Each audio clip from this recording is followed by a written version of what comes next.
कल का तो वैसे कंप्लीट हो चुका था, आप सब तो नहीं आए तो लेकिन नोट किसी लिख लीजिए, अगर मन करे तो, नहीं मन करे तो अवेलेबल भाई मार्केट में, ठीक है। तो कल का कंप्लीट हुआ नहीं तो लिखाने वाला, तो लिखाने वाला भी बाद में स्टार्ट करते हैं। एक अभी कुछ डिस्कस है, इसमें चल रहा है इंडस्ट्री 4.0 का, तो उसके बारे में चर्चा करते हुए चलेंगे, नहीं उससे लेकर, अरे उसकी वजह ये है कि लेबोरेटरी तो उदाहरण है, ठीक है, और कुछ आपको चाहिए क्या है कि कुछ रिटर्न में भी होना चाहिए ज़्यादा टाइम। अब समय कितने बचे, कितना दिन बचा है, 16 मई को 2 महीने नहीं बचे, अब 2 महीने में लगने वाली मैंने 8 क्लास में कंप्लीट करा दी, 8-10 क्लास में।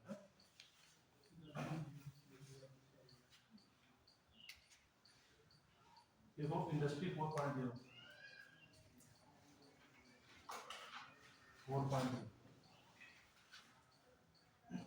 उद्योग उद्योग 4.0,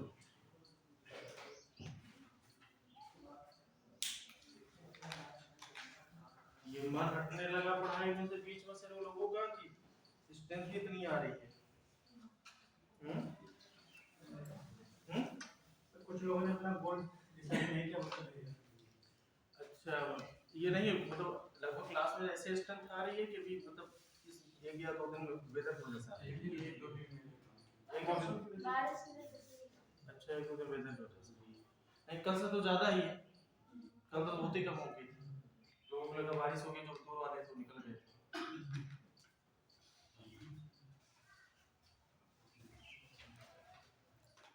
ठीक है, लेकिन अरे तो समझा दे सर, देखो इंडस्ट्री 4.0 की शुरुआत इस ऐसे हो रही है कि सबसे पहले जब हमारा इंडस्ट्री जो इंडस्ट्रियलाइजेशन यहाँ पे इंडिया में स्टार्ट, जब इंडिया आज़ाद हुआ था 1947 में, तो उस समय क्या था कि इंडिया के पास सबसे बड़ी समस्या किसकी आ रही थी, सबसे बड़ी समस्या थी खाद्यान्न, किसकी थी समस्या, खाद्यान्न की सबसे बड़ी समस्या थी इंडिया में, क्योंकि पहले कोई भी देश अगर आज़ाद होता है तो वो पहले क्या करेगा, अपने देश के लिए, अपने जनता के लिए वो पहले पेट भरना चाहेगा, जब पेट भरना चाहेगा तो उसके लिए किसकी व्यवस्था बढ़ानी होगी, एग्रीकल्चर। एग्रीकल्चर जब तक आएगा नहीं, जब तक कृषि आएगा नहीं, तब तक क्या होगा, फूड उसे मिलेगा, किसे बढ़ावा दिया जाएगा, एग्रीकल्चर को, कृषि क्षेत्र को, एग्रीकल्चर को, कृषि क्षेत्र को।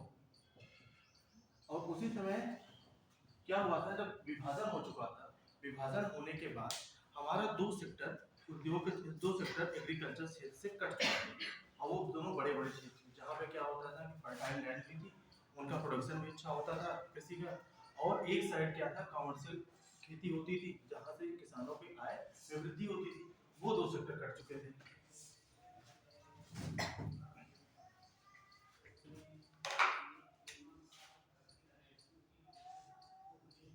इंडिया का ये नॉर्थ ईस्ट, ये बंगाल वाला क्षेत्र, ये बंगाल वाला क्षेत्र सेक्टर कट गया क्योंकि बांग्लादेश सबसे अलग हो चुका था, और बांग्लादेश में इसकी सबसे ज्यादा खेती होती थी, जूट का प्रोडक्शन वहाँ अच्छा खासा होता था, इसका प्रोडक्शन होता था इस साइड में जूट का, ये वाला क्षेत्र जूट प्रोडक्शन पे हट चुका था, ठीक है यहाँ पे। और इस साइड वाले क्षेत्र में जो नॉर्थ वेस्ट का रीजन होता था, ये नॉर्थ वेस्ट वाले पार्ट में इस साइड में कौन सा क्षेत्र आता था, पाकिस्तान का क्षेत्र आता था, पाकिस्तान, और पाकिस्तान के क्षेत्र में अच्छी फर्टाइल लैंड किस साइड होती थी, लाहौर साइड होती थी, किस साइड होती थी, लाहौर कराची, ये वाला क्षेत्र होता था। तो ये जो लाहौर कराची वाला जब क्षेत्र यहाँ पे हटा, इस वजह से कि यहाँ पे क्या होता था, नदियों का क्या था, और नहरें अच्छी खासी विकसित है, और जहाँ पे भी तुम देखो कि जहाँ कहीं पे भी सभ्यता का विकास, किसी भी सिविलाइजेशन का विकास, सभ्यता का विकास, सिविलाइजेशन का जो विकास होता है, सभ्यता का विकास होता है, वो हमेशा किसके किनारे हुआ है, नदियों के किनारे हुआ है, रिवर्स के। जैसे आपका कौन सा सभ्यता, नील नदी, नील नदी के किनारे सभ्यता का विकास हुआ, और इंडस रिवर, इंडस रिवर के किनारे सभ्यता का विकास हुआ, ठीक है। तो ऐसे हमेशा तुम देखो, इसकी वजह सभ्यता का विकास होने की सबसे बड़ी वजह ये होती थी कि जहाँ पे भी सिंचाई की व्यवस्था और पेयजल की व्यवस्था होती है, सभ्यता का विकास तभी होता है जब आपको मूलभूत सुविधाएं मिल जाती है, जैसे सिंचाई की, एग्रीकल्चर के लिए किसी क्या चाहिए, सिंचाई, पानी, और उसके बाद आपको पीने के लिए, रहने के लिए क्या चाहिए, पेयजल, और पेयजल पानी कहाँ पे मिलेगा? नदियों के किनारे ही मिलेगा। इसी वजह से सभ्यता का विकास कहाँ पे होता है? वहाँ पर नदियों के किनारे। दूसरा, अगर आपके पानी के माध्यम से व्यापार करना है, जाना, क्योंकि उस समय तो ऐसा नहीं था कि भाई मोटर गाड़ी विकसित थी, टेक्नोलॉजी विकसित थी, ऐसा विकास था। तो ऐसे माध्यम से हम नदियों के पानी के माध्यम से नाव बना करके, लकड़ी का नाव बना करके हम क्या करते थे? व्यापार कर सकते थे। तो हमेशा सभ्यता के विकास पानी के किनारे इसी वजह से होता था। तो यहाँ पे जब क्षेत्र का, यहाँ पे लगभग एग्रीकल्चर का लार्ज प्रोडक्शन होता था, कृषि क्षेत्र का, एग्रीकल्चर का यहाँ पे लार्ज प्रोडक्शन था, बहुत ज्यादा प्रोडक्शन होता था, उत्पादन होता था, ठीक है, उत्पादन होता था। लेकिन जब विभाजन होता है तो ये दो क्षेत्र इंडिया से क्या होते हैं? कट जाते हैं। इंडिया से जब कट जाते हैं तो इंडिया को, फिर भारत को क्या चाहिए होता था? इसी वजह से जब पहली पंचवर्षीय योजना बनती है तो वो पंचवर्षीय योजना किस पे बेस्ड होती है? एग्रीकल्चर पे, कृषि क्षेत्र पे बेस्ड होती है। क्योंकि सबसे पहले हमें किससे बढ़ोतरी देनी थी? फूड की, फूड सिक्योरिटी, खाद्य सुरक्षा। हमें क्या चाहिए? खाद्य सुरक्षा चाहिए। इस खाद्य सुरक्षा को बढ़ाने के लिए हमने सबसे पहले पंचवर्षीय योजना में, 5 ईयर प्लान में, हमने किसे बढ़ावा दिया? एग्रीकल्चर क्षेत्र को, एग्रीकल्चर कृषि क्षेत्र को बढ़ावा दिया। इसके लिए रणनीतियां लगाए। जब हमारा एग्रीकल्चर सेक्टर का बढ़ावा मिल गया, कृषि क्षेत्र का बढ़ावा मिल गया, और इसमें हम थोड़ा सा क्या हुआ कि हमें विकास हुआ और हमें इसमें क्या मिली?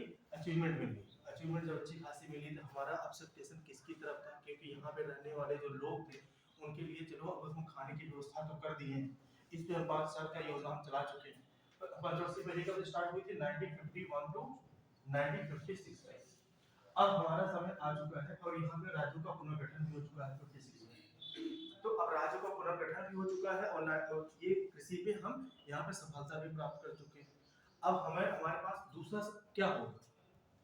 रोजगार चाहिए ना।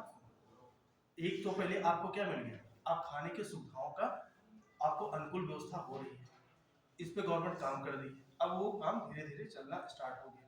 इसी वजह से एग्रीकल्चर का विकास तभी हो सकता है जब गांव का विकास होगा। किसका विकास होगा? विलेज का, या रूरल डेवलप। आप थोड़ा थोड़ा लिखते जाइए, आप नहीं लिखेंगे फिर छूट जाएगी, ठीक है। यहाँ पे किसका विकास होगा? रूरल डेवलपमेंट होगा, रूरल डेवलपमेंट होगा। जब रूरल डेवलपमेंट होगा तभी भी किसी क्षेत्र का प्रोडक्शन और विकास होगा। क्योंकि ज्यादा से ज्यादा जो जमीनें होती थी वो किस क्षेत्र में होती थी? वो रूरल क्षेत्र में होती थी। और इसी रूरल क्षेत्र में जब विकास होगा तभी भी कृषि क्षेत्र का, बड़ी एरिया का प्रोडक्शन होगा और उत्पादन बढ़ेगा। इसी की वजह से रूरल प्रोडक्शन करने की वजह से उसमें एक योजना चलाई गई। उस योजना का नाम क्या रखा गया पहले पंचवर्षीय योजना में? कम्युनिटी डेवलपमेंट प्रोग्राम, जिसे बोला गया सीडीपी, सामुदायिक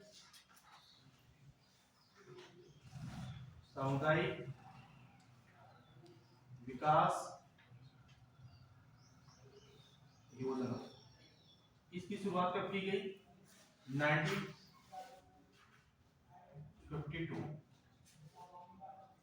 देखो 1951 में हमने फर्स्ट 5 ईयर प्लान स्टार्ट किया और हमने फर्स्ट 5 ईयर प्लान एक एग्रीकल्चर पे अगर आधारित हमने प्लान तैयार किया और तैयार करने के बाद मुझे लगा कि अगर एग्रीकल्चर किसी क्षेत्र का अगर विकास करना है तो इसमें सबसे पहले किसका विकास हमें सुनिश्चित करना होगा? हमें सबसे पहले विकास सुनिश्चित करना होगा किसका? गांव का, रूरल डेवलपमेंट का विकास करना पड़ेगा। अगर रूरल डेवलपमेंट करना पड़ेगा, गांव का विकास करना पड़ेगा, तो गांव के विकास के लिए केंद्र सरकार के द्वारा कुछ तो योजना लाई जाएगी। वो योजना, उस योजना का क्या नाम दिया गया? सामुदायिक विकास कार्यक्रम या सामुदायिक विकास योजना, कम्युनिटी डेवलपमेंट प्रोग्राम स्टार्ट किया गया।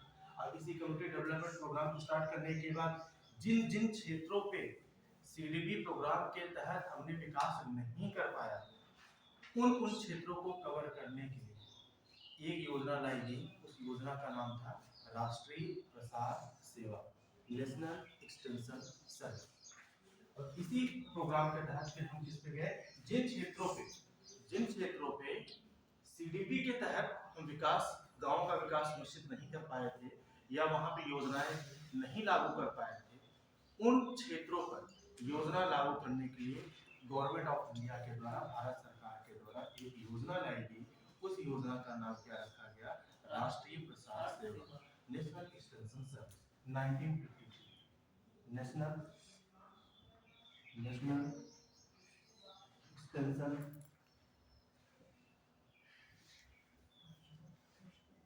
सर्विस, राष्ट्रीय प्रसार सेवा 1953। राष्ट्रीय, सबको दिख रहा है? राष्ट्रीय प्रसार सेवा, ठीक। अब यहाँ पे एग्रीकल्चर का काम तो चल चुका है, कृषि क्षेत्र का। देखो हमारे पास टॉपिक नहीं है, उतना बड़ा टॉपिक लेंगे जितना उद्योग तक हम पहुंचे। अब इसके बाद हमारा क्या, किसकी जरूरत पड़ी? अब हमें क्या चाहिए? रोजगार देना। इतनी बड़ी पॉपुलेशन है, इतनी बड़ी भीड़ है, बढ़ती हुई जनसंख्या का दबाव बढ़ता चला जा रहा है। हमारे पास खुद का अभी कोई इंडस्ट्री नहीं है जहाँ पे, भाई क्या है, इंडिया एक डेमोक्रेटिक कंट्री है। डेमोक्रेसी में क्या होना चाहिए कि सभी के अवसर मिलना चाहिए, रोजगार के अवसर के नाते आर्टिकल 16 है ना, अनुच्छेद 16 है ना, कि रोजगार में अवसर की समानता, ठीक है। अगर आपको अवसर की समानता मिलनी चाहिए, उस समानता मिलने के तहत बड़े लोग जो है उनके पास पैसे आ जा रहे हैं, इनकम का सोर्स तो बन जा रहा है, लेकिन मैक्सिमम पॉपुलेशन उसमें कहाँ एग्जिस्ट करती थी? गांव में एग्जिस्ट करती थी। उनके लिए आप कैसे रोजगार दोगे? जब तक आप इंडस्ट्री नहीं लगाओगे तो रिक्रूटमेंट नहीं करोगे, और रिक्रूटमेंट नहीं करोगे क्योंकि उसमें दो टाइप के रिक्रूटमेंट होते थे, एक होते थे स्किल्ड, एक होते थे अनस्किल्ड। स्किल्ड वाले क्या, उसका मैनेजमेंट देखते थे।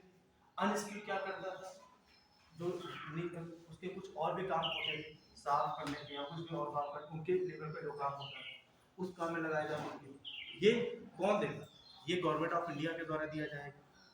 तो इसी वजह से अब हमारा, अब देश में भी, देश का भी विकास सुनिश्चित करने के लिए, देश के राष्ट्रीय आय विकसित करने के लिए, आर्थिक विकास करने के लिए हम किस पे आधारित हुए? इंडस्ट्री के सेक्टर पे आधारित हुए। इसलिए दूसरी जो पंचवर्षीय योजना हमारी बनाई गई, वो पंचवर्षीय योजना किस पे आधारित थी? इंडस्ट्री के सेक्टर पर आधारित थी। तो सेकंड 5 ईयर प्लान जब आए, उसे बोला जाता है महानवोदित मॉडल।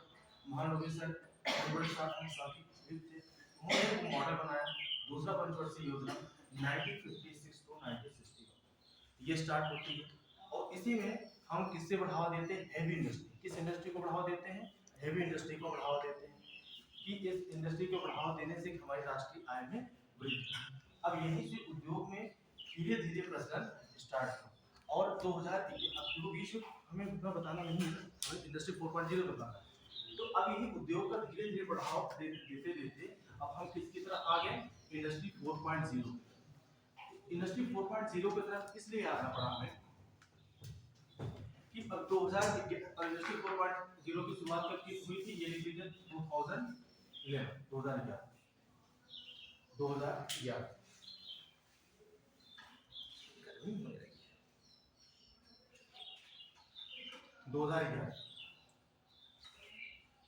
हुआ क्या कि 2000, अब ये समय आ चुका है कब से?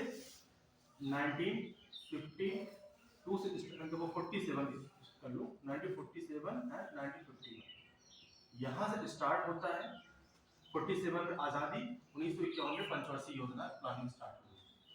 अब हमने कहाँ तक लेके के पहले यहाँ इंडस्ट्री की शुरुआत कब हुई? योजना में 1956, ठीक है, एंड 57, और यहीं से हेवी इंडस्ट्री लगना स्टार्ट हुआ। भारी उद्योग, हेवी इंडस्ट्री, भारी उद्योग, भारी उद्योग,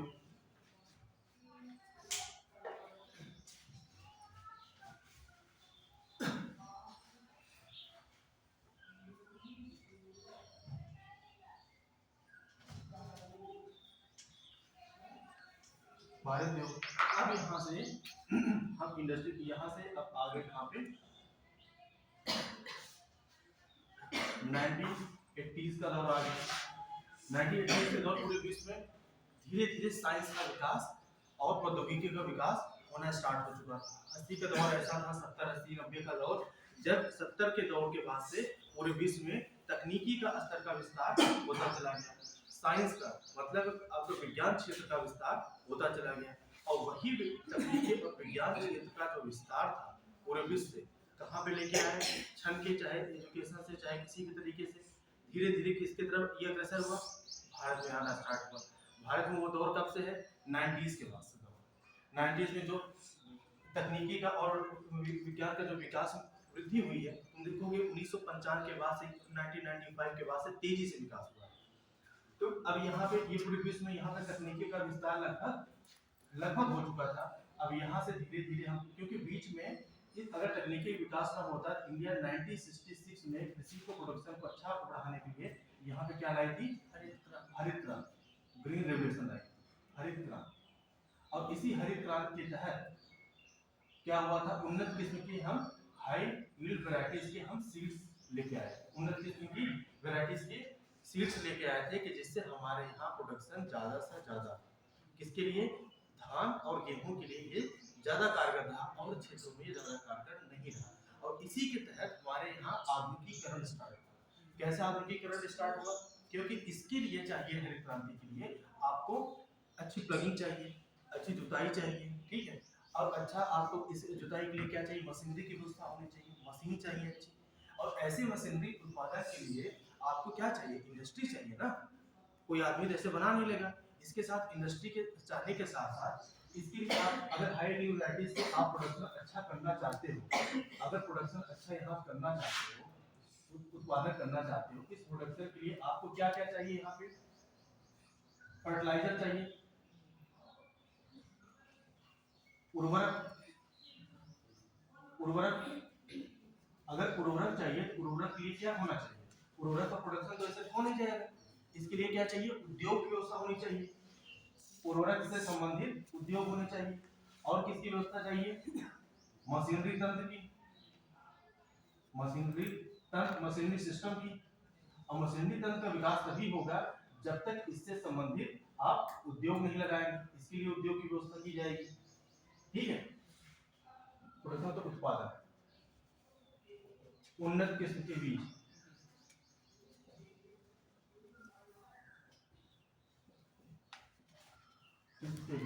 अब इसकी व्यवस्था होनी चाहिए मशीनरी तंत्र, तभी तो आप अच्छे ट्रैक्टर, अच्छे आपके मशीनें का उत्पादन अच्छे से कर पाओगे।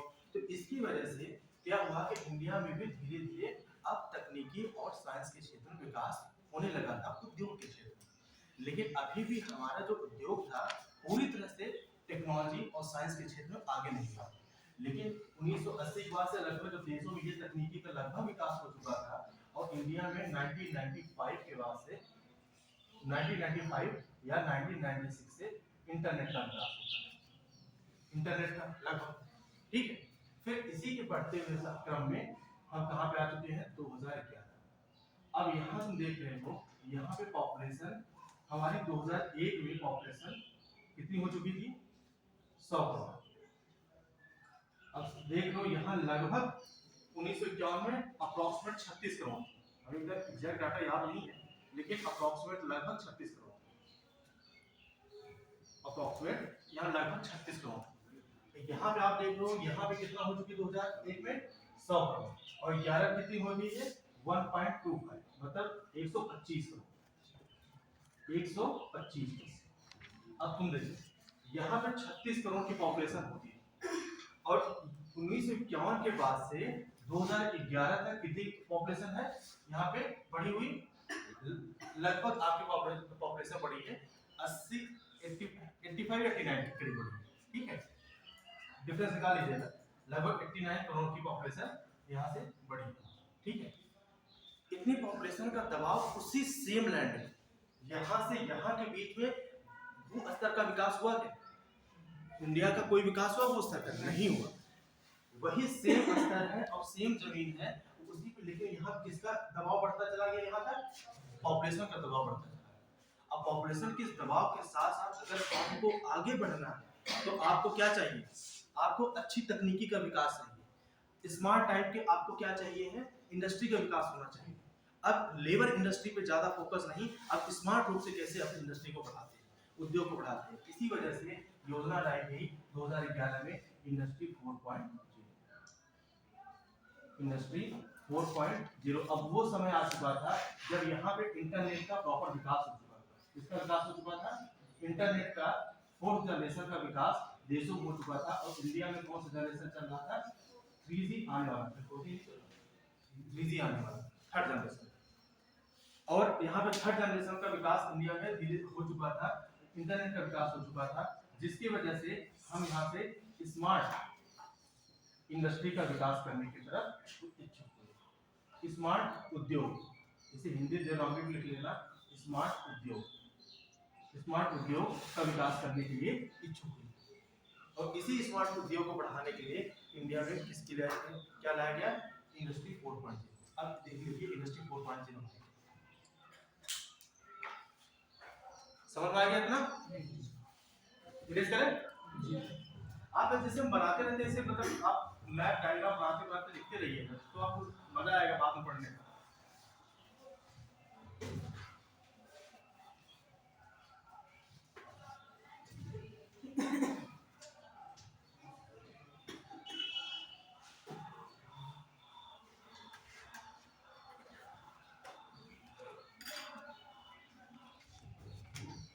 अब इंडस्ट्री 4.0 में हमें किसका विकास करना था,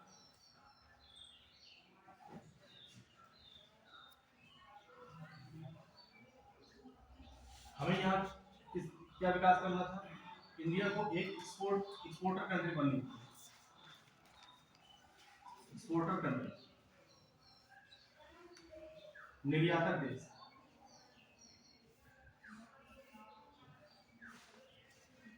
क्या बनना था, निर्यातक देश बनना था, कि ज्यादा से ज्यादा सामान का यहाँ पे क्या हो, मैन्युफैक्चर हो, विनिर्माण हो, और ज्यादा से ज्यादा हम इसका क्या करें कि बाहर देशों के साथ बाहर देशों को हम सामान भेज सकें।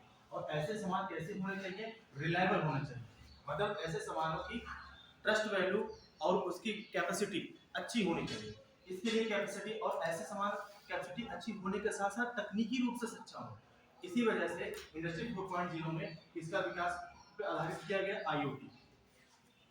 IoT इसे बोलते हैं इंटरनेट ऑफ थिंग्स, हिंदी में लिख लो इसे इंटरनेट ऑफ थिंग्स, क्योंकि कंप्यूटर शब्द है जिसे हिंदी क्या लिखा है। देखिए आप हिंदी में देवनागरी लिपि सीधा लिख लीजिए, इसे ये होता क्या, ये हम बता रहे हैं, internet of things, internet of things. तो ये बता रहे क्या हो, हम किसका इसमें किससे जोड़ दिया गया, क्लाउड कंप्यूटिंग का, क्लाउड कंप्यूटिंग, हिंदी में लिख लीजिए सीधा क्लाउड कंप्यूटिंग, कंप्यूटिंग। और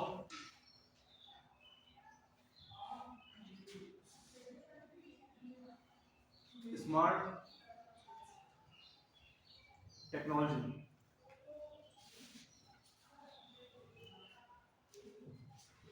स्मार्ट तकनीक, और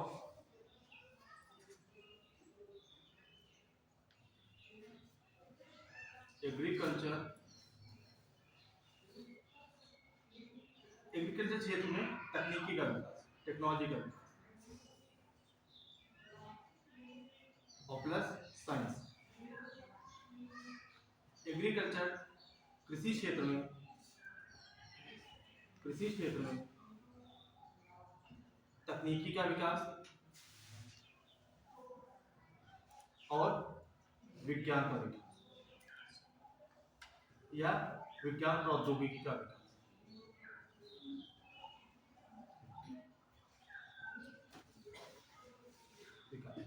ऐसे क्षेत्रों पर आधारित ये क्या है, इंटरनेट ऑफ थिंग्स क्या है, और इसी में इसे लिख लो एक और पॉइंट ऑफ इंडस्ट्रियल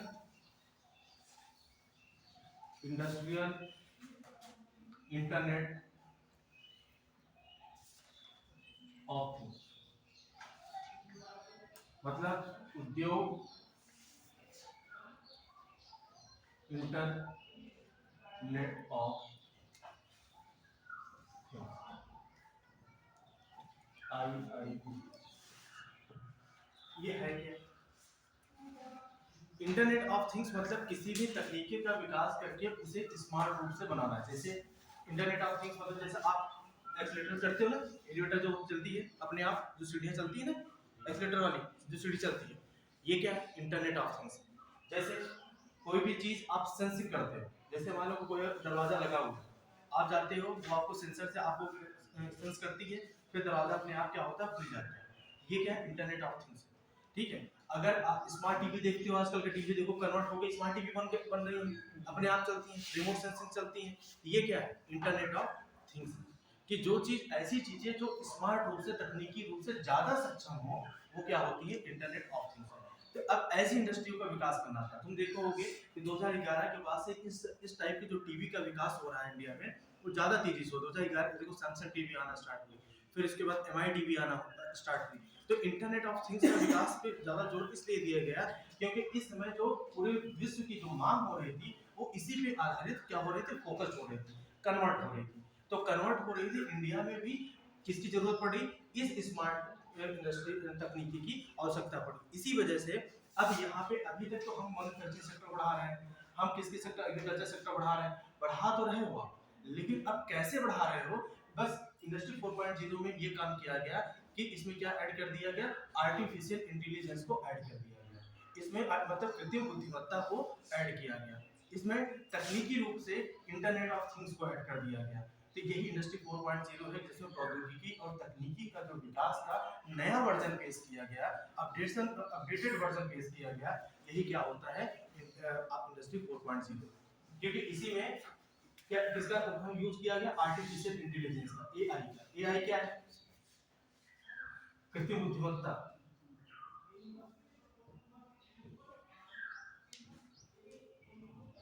मतलब होता है जो आजकल की चीज को हम, इस पे किसका फोकस करना था, ऑटोमेशन। किससे, ऑटोमेशन, ऑटोमेशन।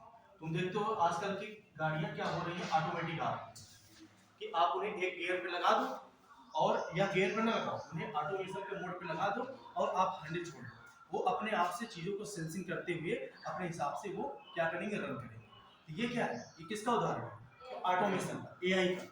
ऑटोमेशन पे आप फोकस ज्यादा करें, क्योंकि अब किस पे विकास करना था इंडस्ट्री 4.0 का, रोबोटिक्स। किस पे, रोबोटिक्स,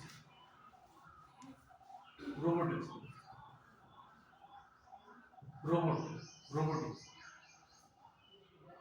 रोबोटिक्स।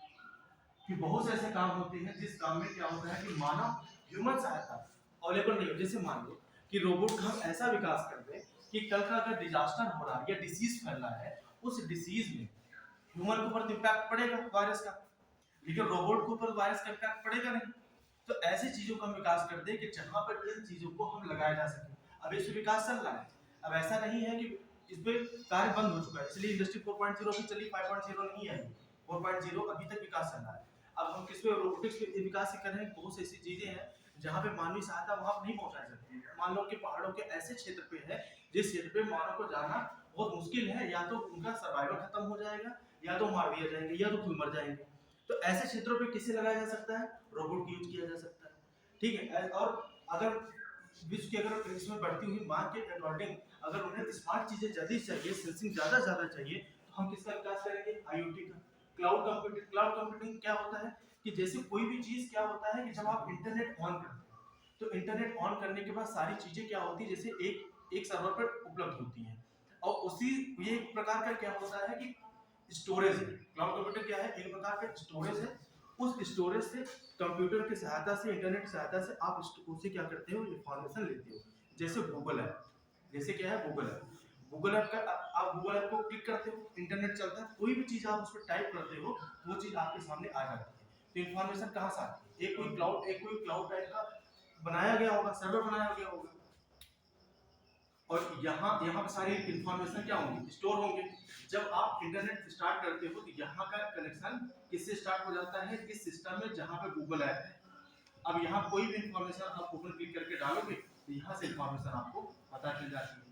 ये इस इंफॉर्मेशन की जो विधि होती है, इसे बोला जाता है क्लाउड कंप्यूटिंग।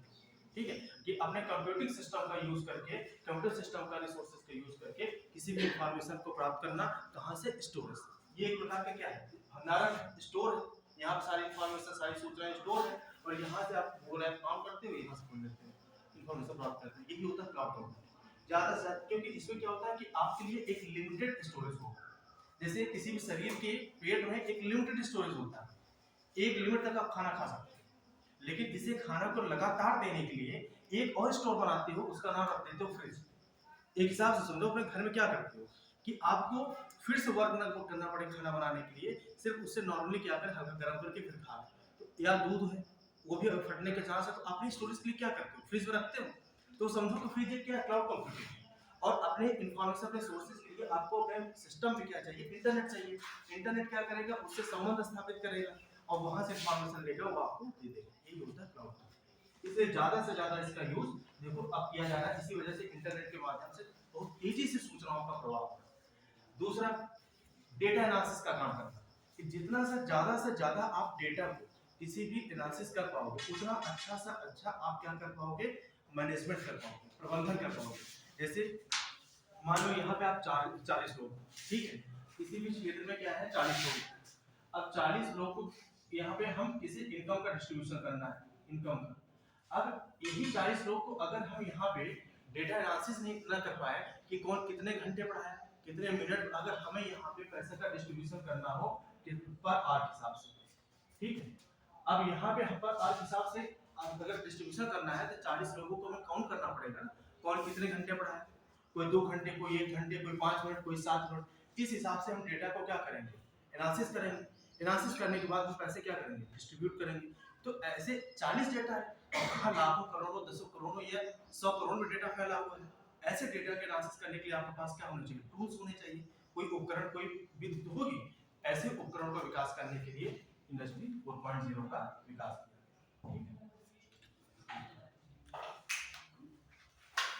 कोई दिक्कत तो नहीं है समझने में, क्योंकि थोड़ा टेक्निकल शब्द था ना, तो उस टेक्निकल शब्द को हम ये सोच रहे थे कितना आसान विधि से उसे हम डिलीवर कर दें, तो जिससे दिक्कत ना, क्योंकि अब टेक्नोलॉजी है, टेक्नोलॉजी में जो बच्चे साइंस के नहीं है तो उन्हें दिक्कत होने लगेगी, या जो साइंस में अगर नहीं यूज में है तो वो तो भी दिक्कत होने लगेगी। तो जो भी है, मतलब आर्ट वाले भी हैं, उन्हें कोई दिक्कत तो नहीं है। Thank you. हाँ पूछिए।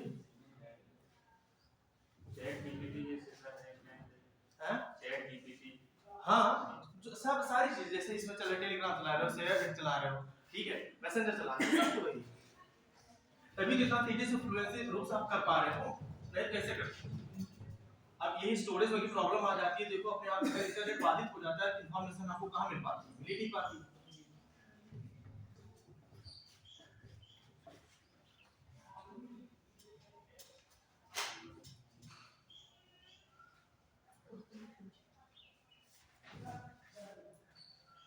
अच्छा ये मंत्रालय लिख लो, दिमाग से करते हैं।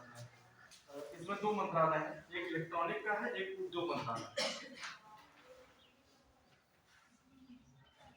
कल शायद हमसे एक चीज शायद मिस हुई थी, डेट का, और हमें पता है कि बाद मुझे याद आ रहा है, पता है मैं सही लिखवाया था नहीं लिखवाया। जब मैं 5 ईयर प्लान बोल रहा था, उसमें हम 1992 से 1997 तक कौन सा 5 ईयर प्लान बोल रहे शायद, क्योंकि दूसरा वाला तो हम सही बोले थे, मुझे ऐसा लग रहा है, क्योंकि मैं माइंड कोई कॉल कर रहा था, मैं सही बोला या नहीं बोला, ये बोलते बोलते स्किप कर गया था। एक बार चेक करके बताइए।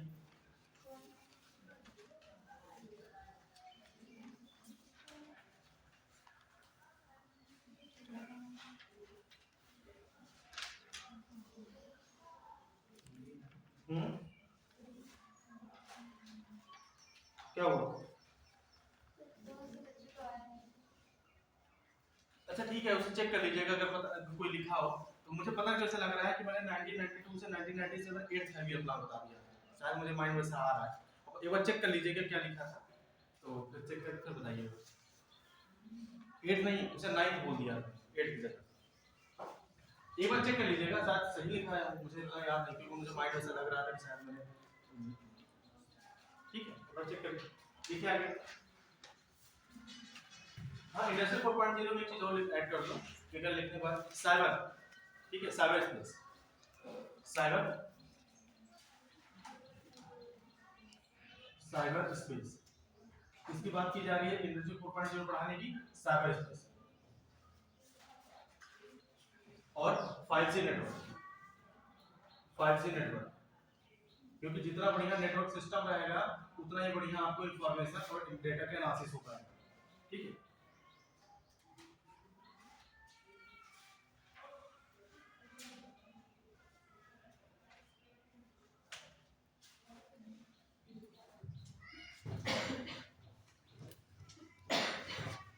मंत्रालय लिखिए, उद्योग मंत्रालय, मिनिस्ट्री ऑफ हेवी इंडस्ट्री, भारी उद्योग मंत्रालय,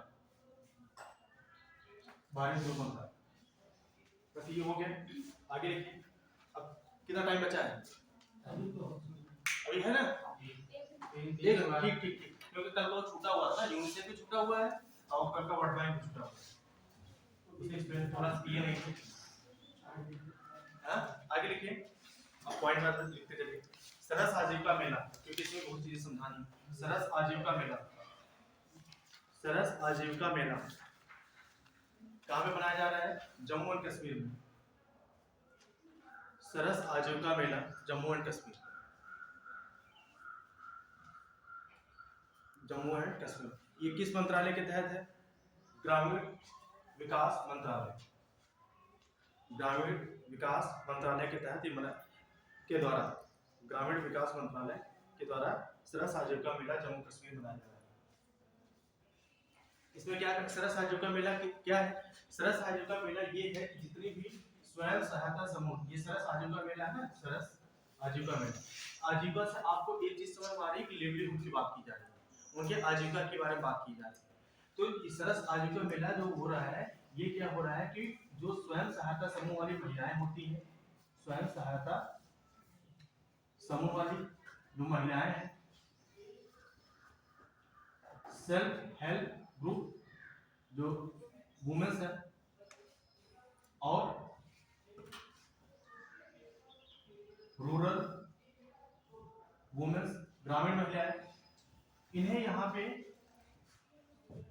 पे आने का ये एक मंच है जहाँ पे ये अपने द्वारा बनाए गए हस्तशिल्प, हथकरघा या प्राकृतिक खाद्य उत्पाद जो भी ये बनाए हैं, ये एक मंच है जहाँ पे ये आकर के इसकी क्या कर सकती हैं, यहाँ पे सेल कर सकती हैं, बेच सकती हैं, या इसकी मार्केटिंग कर सकती हैं, विपणन कर सकती हैं, और इससे सबको मतलब ये दिखा सकती हैं कि ये बेचने खरीदने मतलब एक ऐसा मंच है जहाँ पे ये अपने उत्पाद के बारे में बता सकती हैं, जिससे इनकी क्या होगा, इनकम में वृद्धि होगी, और इनकम वृद्धि होने के साथ साथ ये क्या बनेंगी कि सेल्फ ये एंटरप्रेन्योर बन सकती हैं, या इनके आजीविका में वृद्धि होगी।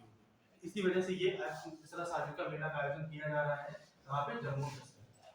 ठीक है, आगे किस मंत्रालय के द्वारा है?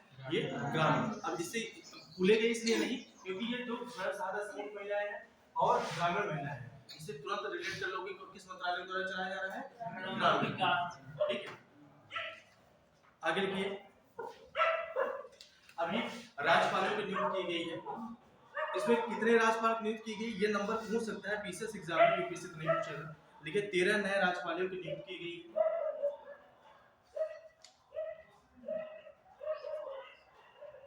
अगर तुम लोग को मन करेगा 13 नाम देखने का तो देख लीजिएगा, नहीं तो उसमें सिर्फ लद्दाख का देखिएगा।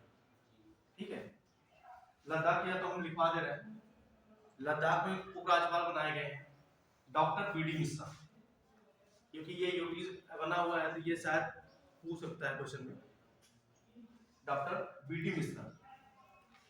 अब लिखिए राज्यपाल किस आर्टिकल में, किस आर्टिकल के तहत इनकी नियुक्ति होती है? आर्टिकल 155। क्या बोलिए आप? 163 के थ्रू क्या जानती हैं कि प्रधान काउंसिल ऑफ मिनिस्टर जो होता है, अब 163 पास कर दिए तो आपको बता दे रहे हैं। अब इसका मतलब नहीं है हर आर्टिकल आप ऐसे बोलते रहे, हर आर्टिकल हम बताते रहे सब पूछते हैं। ठीक है, आर्टिकल 163 क्या है कि जो काउंसिल ऑफ मिनिस्टर होता है, सीओएम, काउंसिल ऑफ मंत्रिपरिषद जिसे बोलते हैं, तो काउंसिल ऑफ मिनिस्टर के पास क्या होता है कि ये एड एंड एडवाइस, ये क्या दे सकता है, सहायता और अनुदान दे सकता है का अधिकार किसके पास होता है कि council of minister to aid and advice किसे देता है? किसे देता है? सीएम। ठीक है, ये किस में दिया गया है? 163 में। और 155 में क्या दिया है? 155 में अपॉइंटमेंट दिया है, अपॉइंटमेंट। ये अपॉइंटमेंट, ये नियुक्ति किसके द्वारा की जाएगी? प्रेसिडेंट के द्वारा। और प्रेसिडेंट के कैसे? ये प्रसाद पर्यंत धारण करते हैं, प्रसाद पर्यंत। और वास्तव में प्रेसिडेंट के द्वारा नियुक्ति की जाती है, लेकिन वास्तव में ये किसकी सिफारिश की जाती है जानते हैं? काउंसिल ऑफ मिनिस्टर की सिफारिश में की जाती है। ठीक है, आगे चलिए। सर ये लद्दाख के जो गवर्नर है डॉक्टर बी डी मिश्रा, हाँ सुप्रीम कोर्ट के रिटायर्ड जज हैं। हाँ रिटायर्ड जज।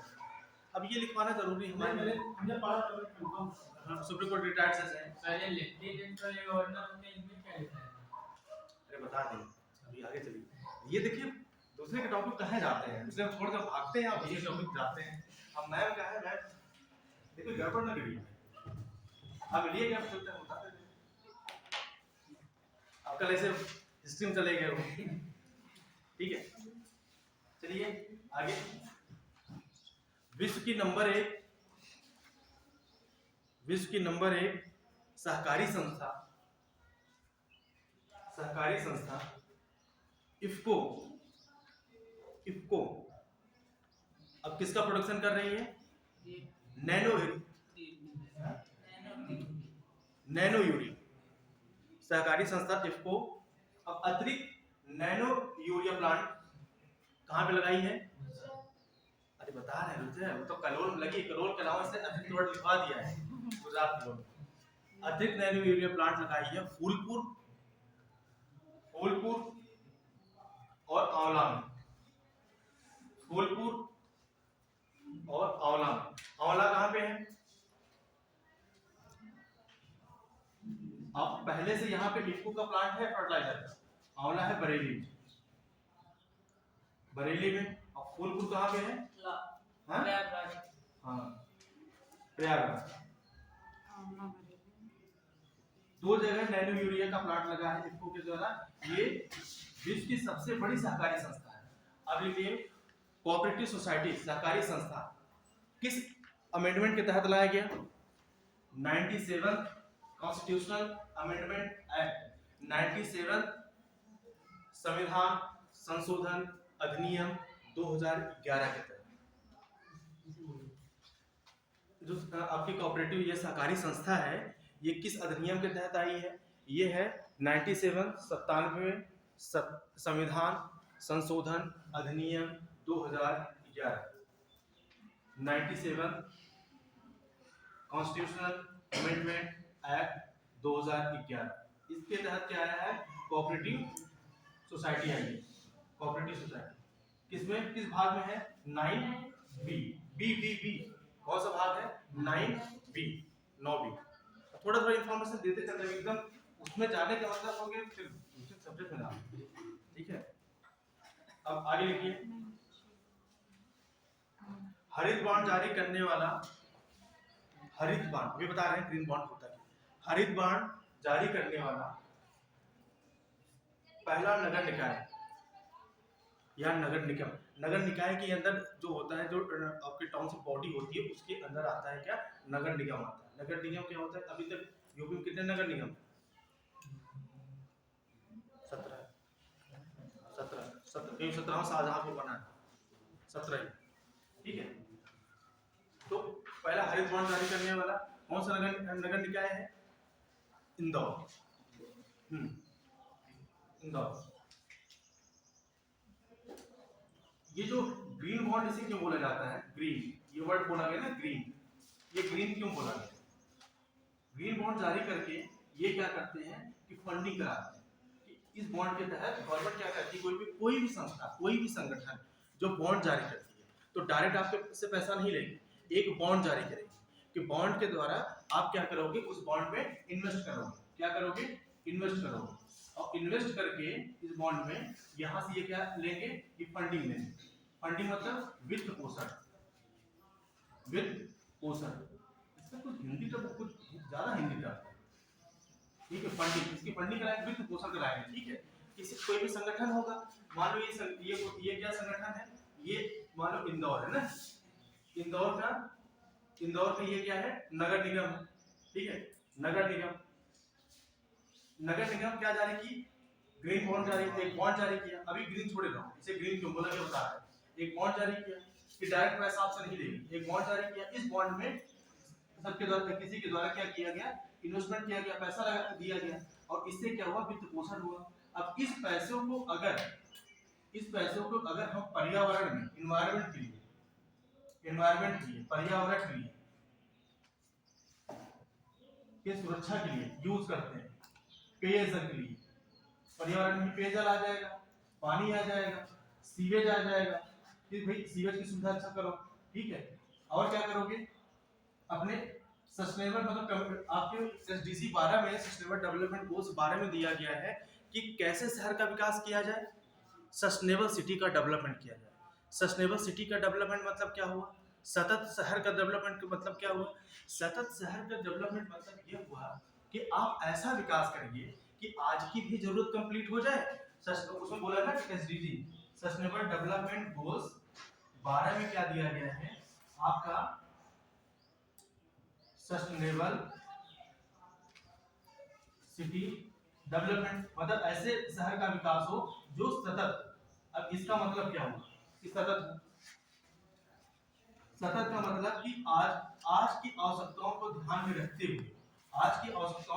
रखते हुए ऐसे शहर का विकास किया जाए कि आज की आवश्यकता भी पूरी हो जाए वर्तमान पीढ़ी की, और आगे आने वाली जो पीढ़ियां हैं, जनरेशन है, उनकी भी जरूरतें पूरा हो जाए, और ऐसा विकास हो जो पर्यावरण के अनुकूल हो, कि जिससे पर्यावरण पे कोई प्रभाव न पड़े। इसे क्या बोला जाता है, सतत शहर का विकास या सतत विकास बोला जाता है।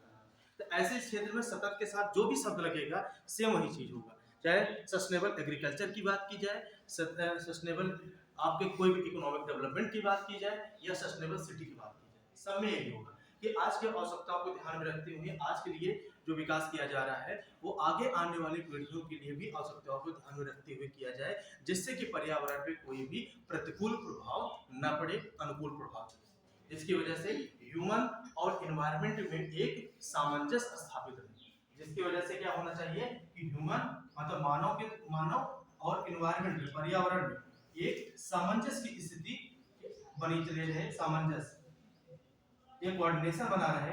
इस कोऑर्डिनेशन या सामंजस्य की स्थिति बनने से क्या होगा कि हमारे यहाँ प्रॉब्लम नहीं आने पाएगी, क्लाइमेट चेंज नहीं होने पाएगा, ग्लोबल वार्मिंग की समस्या ज्यादा नहीं आएगी, ठीक है। तो ऐसी चीजों का अगर विकास करने में इस पैसे का यूज किया जाता है तो ऐसे बॉन्ड को क्या बोला जाता है, ग्रीन बॉन्ड, ठीक है। आगे चले, क्वेश्चन तुम्हें ये नहीं आएगा, क्वेश्चन ये स्टेटमेंट करके पूछ सकता है, ठीक है।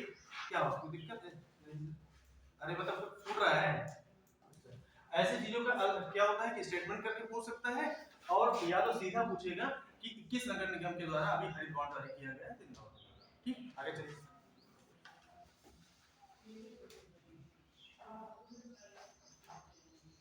द्वितीय भारतीय चावल कांग्रेस, द्वितीय भारतीय चावल कांग्रेस, कांग्रेस मतलब होता, कांग्रेस मतलब क्या, लोगों का समूह, कांग्रेस मतलब इसी का एक बैठक हुई है, उस बैठक किसके द्वारा की गई है, ये द्रौपदी मुर्मू, हमारे जो प्रेसिडेंट है द्रौपदी मुर्मू, उनके द्वारा द्वितीय भारतीय चावल कांग्रेस, और ये इसका आयोजन कहाँ पे हुआ है, ये देखिए कटक, कहाँ पे, कटक में। अच्छा हम ये एसडीजी भी नहीं पढ़ा है ना, पढ़ा दिए, सस्टेनेबल डेवलपमेंट नहीं पढ़ा है, पेरिस समझौता, पेरिस कॉन्फ्रेंस पढ़ा है कि नहीं, तो बता, क्योंकि पेरिस समझौता के थ्रू ही है, ठीक है। इसे रेज करें,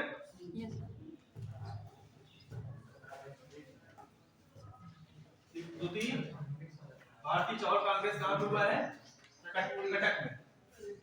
लिखिए कुछ संस्था के नाम लिख लीजिए, एग्जाम में आते हैं। राष्ट्रीय चावल अनुसंधान संस्थान, राष्ट्रीय चावल अनुसंधान संस्थान कहाँ पे है, कटक, उड़ीसा, हाँ वही उड़ीसा, कटक। देखिए राष्ट्रीय चावल अनुसंधान संस्थान कहाँ पे है, कटक में, कटक कहाँ पे है, उड़ीसा, उड़ीसा, ठीक है। आगे देखिए अंतरराष्ट्रीय चावल अनुसंधान संस्थान, इंग्लिश में लिखवाना पड़ेगा, लिख लोगे, ठीक है। अंतरराष्ट्रीय चावल अनुसंधान संस्थान, आप थोड़ा जल्दी जल्दी आप सब हाथ चलाते हैं क्योंकि बाद में भी कुछ चीज और समझानी है, थोड़ा टाइम लगेगा, ठीक है। ये खत्म कर दें। राष्ट्रीय चावल अनुसंधान संस्थान कटक, अंतरराष्ट्रीय चावल अनुसंधान संस्थान फिलीपींस, फिलीपींस, भारतीय कृषि अनुसंधान परिषद, Indian council of agriculture research, ICAR देखते हो ना, आईसीएआर, आईसीएआर कहाँ पे है ये? न्यू दिल्ली। आगे लिखिए, लिख ले रहे हैं ना? आगे लिखिए, राष्ट्रीय कृषि विज्ञान अकादमी, नेशनल एग्रीकल्चर साइंस एकेडमी, राष्ट्रीय कृषि विज्ञान एकेडमी या हिंदी में लिखिए अकादमी, national agriculture science academy, NASA जिसे नासा बोलते हैं, राष्ट्रीय कृषि विज्ञान अकादमी। अरे वो नासा नहीं, ये कहाँ? स्पेस सेंटर वाला, स्पेस वाला, हाँ ये दिया है नासा। हम सब जब यूनिवर्सिटी कर रहे थे इलाहाबाद यूनिवर्सिटी से, तो हम 3 लोगों को वहां से अप्रूव किया गया था कि वहां पर जाने के लिए चलता है ना, क्या बोलते हैं उसे, नहीं उसका नाम देखो ऐसे माइंड में नहीं आ रहा है, वर्कशॉप, ठीक है। नासा ये कहाँ पे है?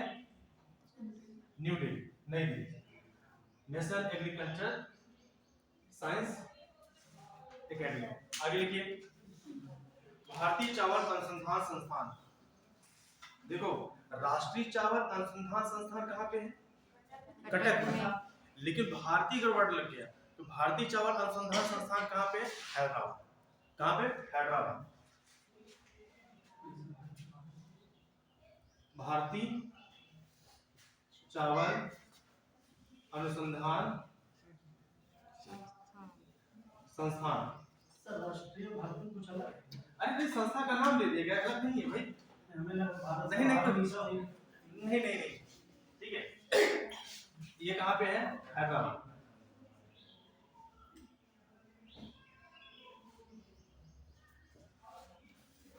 ठीक है, आगे लिखिए, सोसाइटी फॉर एडवांसमेंट, अब इसे हिंदी में ही देवनागरी लिपि में सीधे लिखते हैं, society for advancement, society for advancement of rice research, of rice research, ये भी कहाँ पे है? हैदराबाद। ठीक,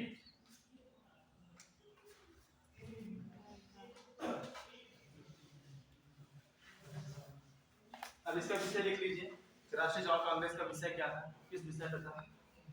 चावल अनुसंधान में परिवर्तन, चावल अनुसंधान में परिवर्तन मतलब चेंज इन राइस रिसर्च, मतलब जो राइस में जो रिसर्च किया जा रहा है अब उसे धीरे धीरे और उसे बेहतर बनाया जाएगा, कि उससे सीड्स अच्छे बनाए जाएंगे, उससे क्वालिटीज अच्छी बनाई जाएंगी, इस बेस पे काम चल रहा है। ठीक है, चावल अनुसंधान में परिवर्तन, नवीनतम वैज्ञानिक विकास, नवीनतम वैज्ञानिक विकास और वैश्विक खाद्य संकट, नवीनतम वैज्ञानिक विकास और वैश्विक खाद्य संकट। क्या विषय रहा है? चावल अनुसंधान में परिवर्तन, नवीनतम वैज्ञानिक विकास और खाद्य संकट। ज्यादा से ज्यादा साइंस और टेक्नोलॉजी का यूज किया जाए चावल के प्रोडक्शन में, जैसे जो वैश्विक संकट आ रही है, खाद्य संकट आ रही है। देखो संकट तुम्हें यहाँ नहीं पता चलती क्योंकि यहाँ चीजें तुम्हें अवेलेबल मिल जाए, लेकिन जब अफ्रीकन कंट्रीज में, आप सोमालिया में, आप मेडागास्कर में, आप घाना में, साउथ सूडान में और उधर आपका सेशल्स में और इस साइड अल्जीरिया, ट्यूनीसिया, ये वाले क्षेत्र अगर तुम देखोगे ना, तो ऐसे क्षेत्रों में कांगो जाहिर का कुछ क्षेत्र जबकि इतना बड़ा क्षेत्र है, लेकिन इधर वेस्ट पार्ट वाला उसका क्षेत्र देखोगे इतनी बड़ी फैली हुई है यहाँ पे कि यहाँ पे बेचारे को कुछ समझो कि बाहर या कच्चे मांस मिल जाते हैं तो वो खा जाते हैं, 2-2, 3-3 दिन के कच्चे मांस खा जा रहे हैं उसे भून करके किसी तरह, तो संकट वहाँ पता चलती है। तो इन सब के लोगों के लिए जब तक पूरा देश मिल करके कदम नहीं उठाएगा तब उन्हें तो चूसने पे लगे, कुछ देश तो उन्हें चूसने पे लगे हुए हैं, जैसे चाइना जैसे देश, वहाँ पे जा करके पूरी तरह से उन्हें चूस डाल रहे हैं। तो जब तक आपस में मिल करके या कुछ ऐसे डेवलपिंग कंट्रीज जिसके विचारधारा अच्छी है वो अगर इस पर काम नहीं करेंगे तब तक उनका विकास नहीं हो पाएगा। ठीक है, समय का परिवर्तन है, समय का खेल है, एक समय वो भी बढ़ेंगे क्योंकि उनके पास क्या है, उनके पास वो नेचुरली रिच है। हाँ, उनके पास क्या है कि अगर देखा जाए कि बहुत ज़्यादा लैंड नहीं है, अच्छी लैंड नहीं है, बहुत इरोडेड लैंड है, तो उन सब लैंड को आप सही कैसे कर सकते हो? अफॉरेस्टेशन से आप सही कर सकते हो और नई नई तकनीकी के विकास करके सही कर सकते हो। तो ये सब कौन करेगा? ये सब करेंगे जो डेवलप्ड कंट्रीज हैं और जो डेवलपिंग कंट्रीज में मिडिल आय मतलब मध्यम आय वाले जो आपके ये देश होते हैं। मध्यम आय में भी क्या होता है, एक रेंज होता है अपर मध्यम आय की, एक होती है लोअर मध्यम आय की। तो जो अपर मध्यम आय वाली कंट्रीज होंगी और जो डेवलप्ड कंट्रीज जो विकसित देश होंगे वो मिलकर के उनके लिए विकास सुनिश्चित करेंगे। ठीक, आगे चलिए। सरकारी अस्पतालों में एकीकृत चिकित्सा केंद्र, इंटीग्रेटिव मेडिसिन सेंटर, जितने भी भारतीय जो सरकारी अस्पताल है ना, अब वहां पे क्या विकास किया जाएगा?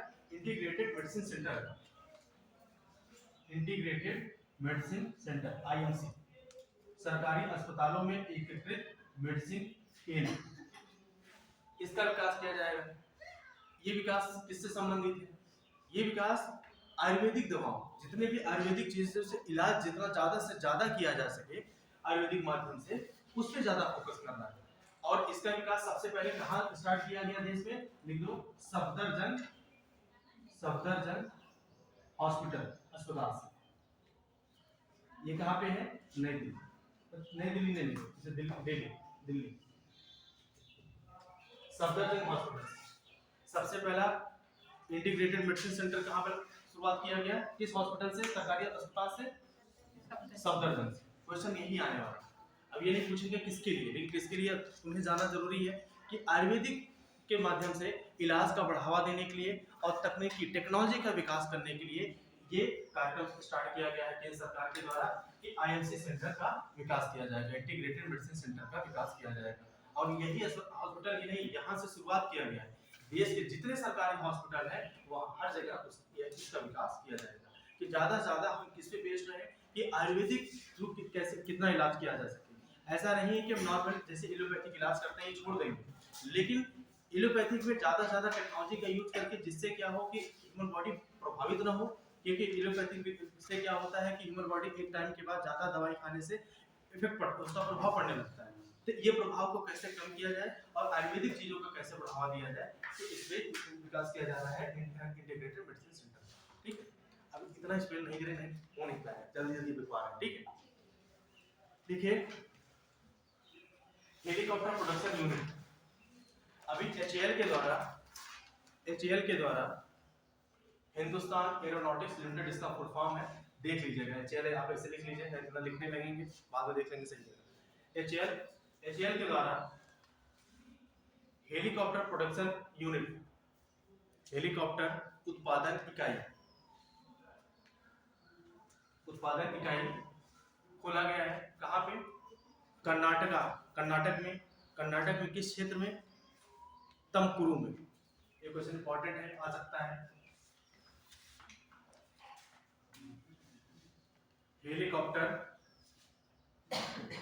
प्रोडक्शन यूनिट खोला गया है कहाँ पे? कर्नाटक में कहाँ पे? तमकुरु। किसके द्वारा खोला गया ये? HAL, Hindustan aeronautics limited. अब क्या हो रहा है कि आपने हमें बताया था मेक इन इंडिया योजना हम पढ़ा चुके हैं ना। मेक इन इंडिया योजना के तहत इंडिया का क्या रखा गया है कि हमें पूरी तरह से अपने आप को क्या बनाना है? मैन्युफैक्चरिंग हब बनाना है। और मैन्युफैक्चरिंग हब बनाने के साथ साथ इंडिजीनियस पार्ट को विकसित करना है। अगर स्वदेशी पार्टों को विकास करना है और स्वदेशी पार्ट का विकास करने के साथ साथ ज्यादा से ज्यादा हम निर्यातक देश बने। और निर्यातक देश कैसे बन सकते हो? जब तक हमारा प्रोडक्शन स्वदेशी ना हो।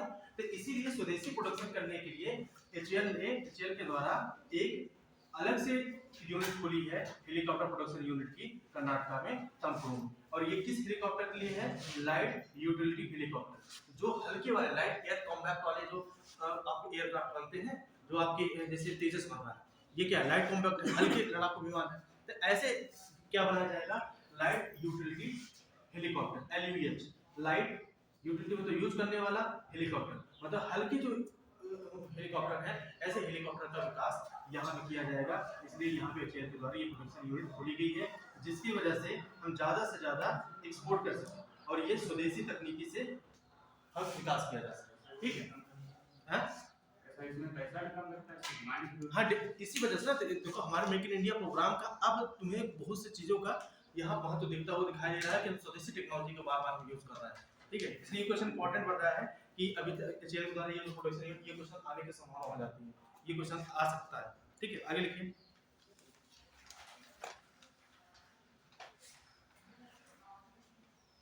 मिशन अंत्योदय सर्वेक्षण, मिशन अंत्योदय सर्वेक्षण 2022 ये जो सर्वेक्षण कराया जा रहा है किस मिनिस्ट्री के द्वारा कराया गया है सर्वे, लिखिए ministry of rural development, ministry of rural development, ministry of rural. Time कितना बचा है? क्योंकि अभी हफ्ते के बाद ही क्लास लगेगी। अरे देखो थोड़ा आधे घंटे करें, फिर अगले हफ्ते पता नहीं कब लगेगी क्लास। ठीक है, ministry of rural development, mission Antyodaya सर्वेक्षण ये है कि इसमें क्या होता है कि पंचायतों का विकास कैसे सुनिश्चित हो रहा है। पंचायत मतलब क्योंकि अब ऐसे पढ़ा हट जाए तो मजा भी नहीं आया जब तक समझाया।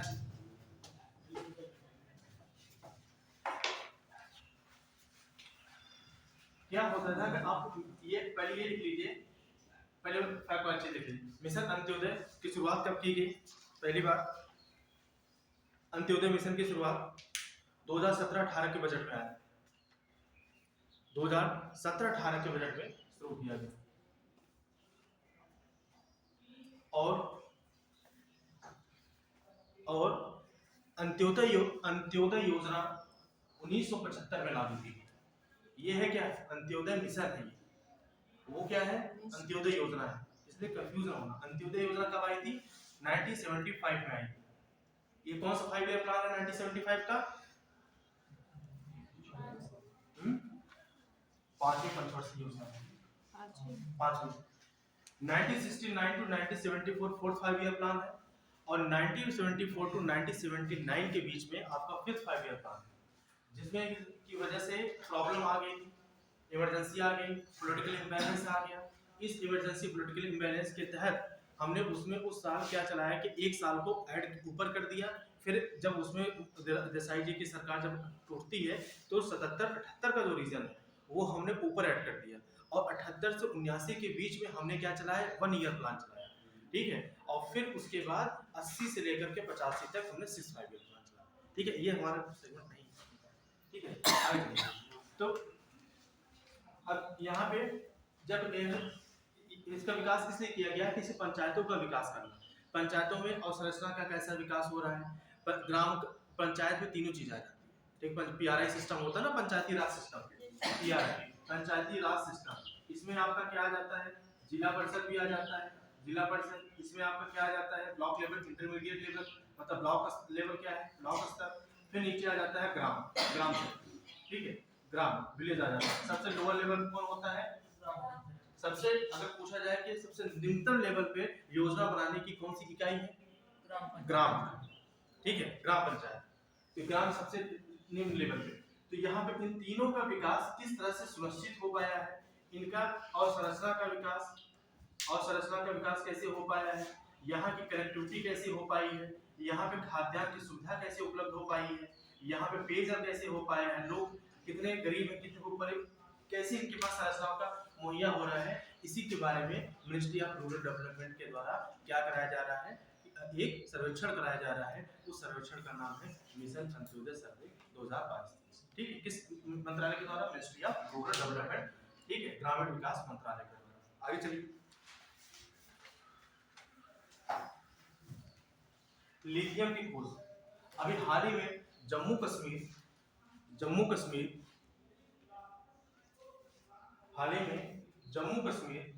में लिथियम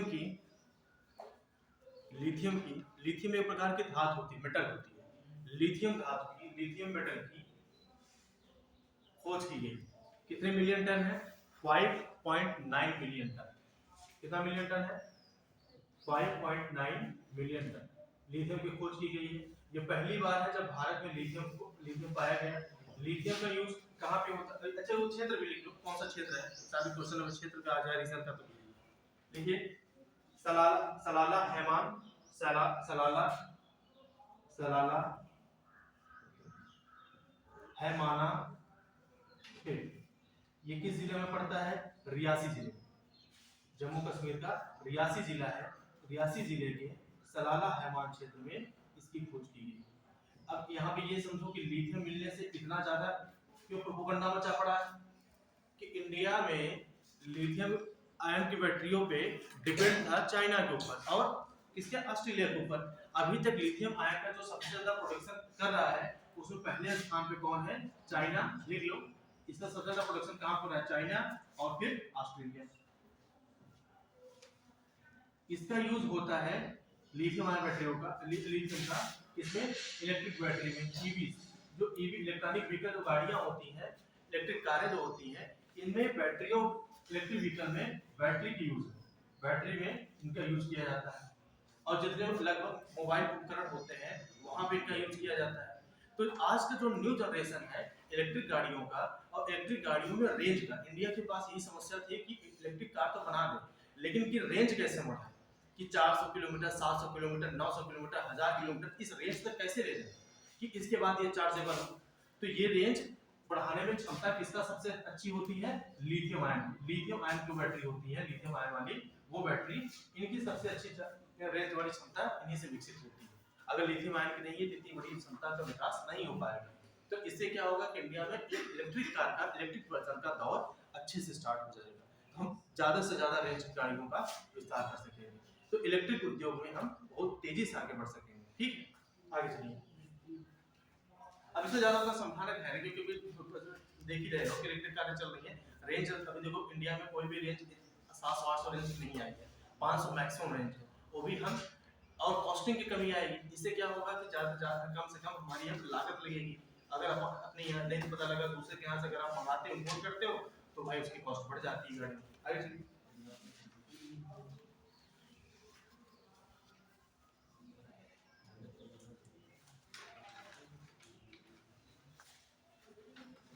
अच्छा कुछ कल वाले कुछ छूट गया था अपॉइंटमेंट में ना, ये लिखिए बाफ्टा अवार्ड। पहले ये लिखिए, फिर इंपॉर्टेंट लिख दीजिए। भारतीय संगीतकार रिकी केज, रिकी केज अभी ग्रैमी अवार्ड दिया गया है। तो ग्रैमी अवार्ड में किस भारतीय संगीतकार को मिला है ग्रैमी अवार्ड? रिकी केज। भारतीय संगीतकार रिकी केज को ग्रैमी अवार्ड दिया गया। यह अवार्ड जीतने वाले ये एकमात्र भारतीय हैं। भारतीय संगीतकार रिकी केज को ग्रैमी अवार्ड दिया गया। ग्रैमी अवार्ड, ग्रैमी अवार्ड संगीत के क्षेत्र में दिया जाता है ना, ग्रैमी अवार्ड। और यह ग्रैमी अवार्ड जीतने वाले संगीत के फिल्म क्षेत्र में एकमात्र भारतीय है। इसलिए क्वेश्चन आने की संभावना ज्यादा है। एक ये, एक नाटू नाटू सॉन्ग जो ऑस्कर मिला है उसकी, और एक और ऑस्कर पाई है द एलिफेंट का कुछ क्या नाम है? हाँ, तो ये 3 क्वेश्चन मतलब ये इसमें से एक दो क्वेश्चन जरूर आने हैं। ठीक है, आगे लिखिए। इन्हें किस एल्बम के लिए दिया गया है? Divine tides, divine tides, divine tides, divine tides.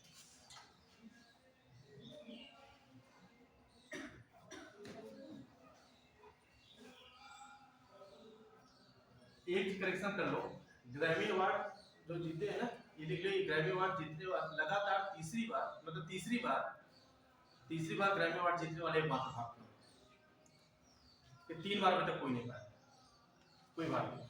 तीसरी बार ग्रैमी अवार्ड जीतने वाले एकमात्र भारतीय हैं। एक किस एल्बम के लिए दिया गया है? डिवाइन टाइड्स के लिए। और ग्रैमी अवार्ड में बेस्ट म्यूजिक वीडियो किसे दिया गया है? ग्रैमी अवार्ड में बेस्ट म्यूजिक वीडियो में किसे मिला है? ऑल टू वेल, आप ऐसे सीधा लिख लीजिए ऑल टू वेल, हिंदी में करके all too well. All too well को क्या दिया गया है, बेस्ट म्यूजिक वीडियो इसमें ग्रैमी अवार्ड मिला है।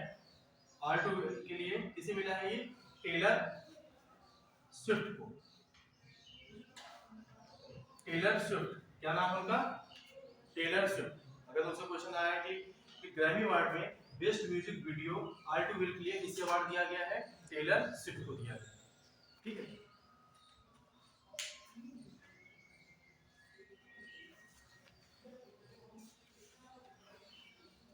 दादा साहब फाल्के हो चुका था ना, हो चुका था दादा साहब फाल्के।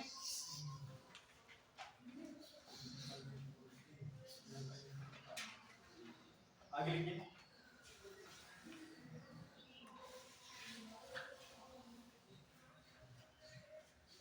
भारत में पेंगोलिन का अवैध शिकार और तस्करी पर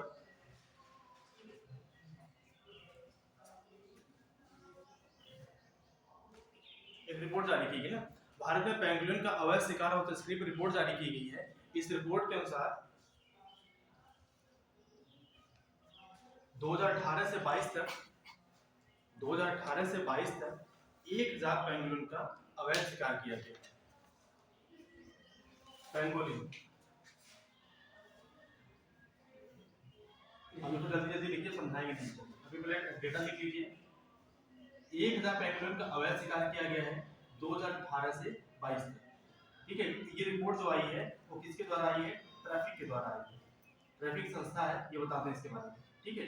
ट्रैफिक संस्था के द्वारा आई है कि उन्होंने बोला है कि 18 से 22 के बीच में पेंगोलिन का अवैध शिकार बहुत ज्यादा से ज्यादा हुआ है, वो लगभग हुआ 1000। आगे लिखिए। ये मामला सबसे ज्यादा कहां से मिला है, ओडिशा से।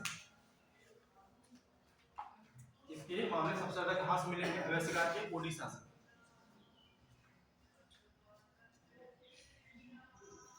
अब एक संस्था का नाम है, लिख लो, पेंगोलिन प्रजनन एवं संरक्षण, पेंगोलिन प्रजनन एवं संरक्षण केंद्र कहां पे है,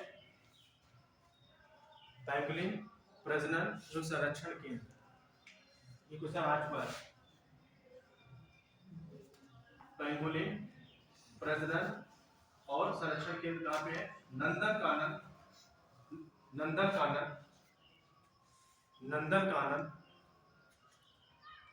zoological park, Nandankanan zoological park, Nandankanan zoological park, ये कहां पे है, ओडिशा। और पेंगोलिन का ये प्रजनन और संरक्षण का एकमात्र केंद्र है, और कहीं है नहीं। पेंगोलिन के संरक्षण का और प्रजनन का एकमात्र केंद्र कहां पे है, ये नंदनकानन जूलॉजिकल पार्क, ओडिशा में, और कहीं है, ठीक है। आगे देखिए। ये आईयूसीएन की अब ये सब संस्था पढ़ाया नहीं, ये सब एनवायरनमेंट में आईयूसीएन के इंडेंजर्ड सीरीज में, मतलब लुप्त प्राय, आईयूसीएन के रेड लिस्ट में लुप्त प्राय, आईयूसीएन के रेड लिस्ट में लुप्त प्राय कैटेगरी में या श्रेणी में रखा गया है, या उसकी सूची में रखा गया, कैटेगरी में डाला गया। लुप्त प्राय मतलब इंडेंजर्ड,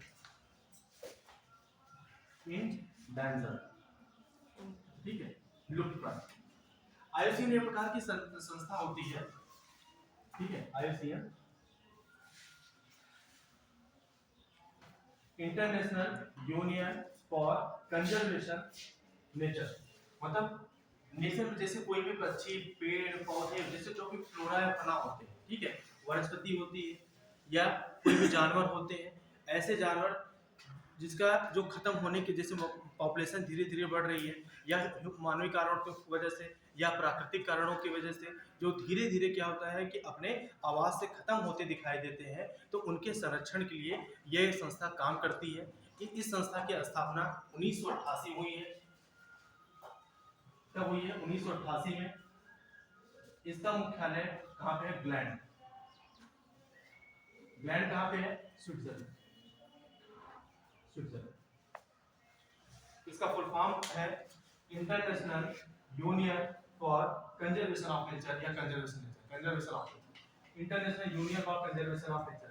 प्रकृतियों का संरक्षण करने के लिए ये अंतर सरकारी क्या है, संगठन है, ठीक है, international union for conservation of nature. इसकी स्थापना कब हुई? 1988 में। मुख्यालय कहाँ पे है? ग्लैंड में। कहाँ पे? ग्लैंड, स्विट्जरलैंड, ठीक है। ये याद रखना, ये किस श्रेणी में है? अब क्वेश्चन ये भी आ सकता है, रेड लिस्ट किसके द्वारा जारी की जाती है? आईयूसीएन के द्वारा जारी की जाती है। और आईयूसीएन और पेंगुइन के किस श्रेणी में रखा गया है? लुप्तप्राय, इंडेंजर्ड श्रेणी में रखा गया है, ठीक है। आगे लिखो, ये मतलब इसे संरक्षण क्यों दिया जा रहा है कि पेंगुइन जब तक रहेगा तो पेंगुइन से क्या होता है कि जो कीड़े की आबादी से जो तुम्हारे यहाँ पे प्रॉब्लम होती है, तो कीड़े की आबादी का संतुलन बना रहेगा। जब कीड़े जो इंसेक्ट की आबादी का अगर संतुलन बना रहेगा तो पृथ्वी पे रहने वाले जीव समुदायों का, अन्य जीव समुदायों का संतुलन बना रहेगा। इसी वजह से पेंगुइन की संरक्षण किया जा रहा है और देखा जा रहा है इसका इतना अवैध शिकार हो रहा है। इस अवैध शिकार होने की वजह से ये धीरे धीरे अपने हैबिटेट, अपने आवास से गायब होता दिखाई देगा। इसी वजह से आईयूसीएन का बहुत ज्यादा जोर है कि इसका ज्यादा से ज्यादा संरक्षण किया जाए, ठीक है। तो लिखिए, ये किसकी वजह से होता है? एक पॉइंट लिख लीजिए, कीड़े की आबादी को नियंत्रित करना।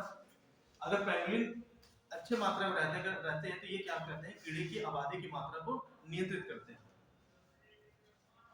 और मिट्टी में कार्बनिक पदार्थों को फैलाना। तो जाहिर सी बात है, अगर मिट्टी में कार्बनिक पदार्थ अच्छे से फैले रहेंगे तो उससे क्या होगा? उत्पादकता उनकी बढ़ेगी। उत्पादकता बढ़ेगी तो उससे क्या होगा? प्रोडक्शन अच्छा होगा, आप खेती अच्छी कर पाओगे, मिट्टी अच्छी बनी रहेगी, मिट्टी बंजर नहीं होगी।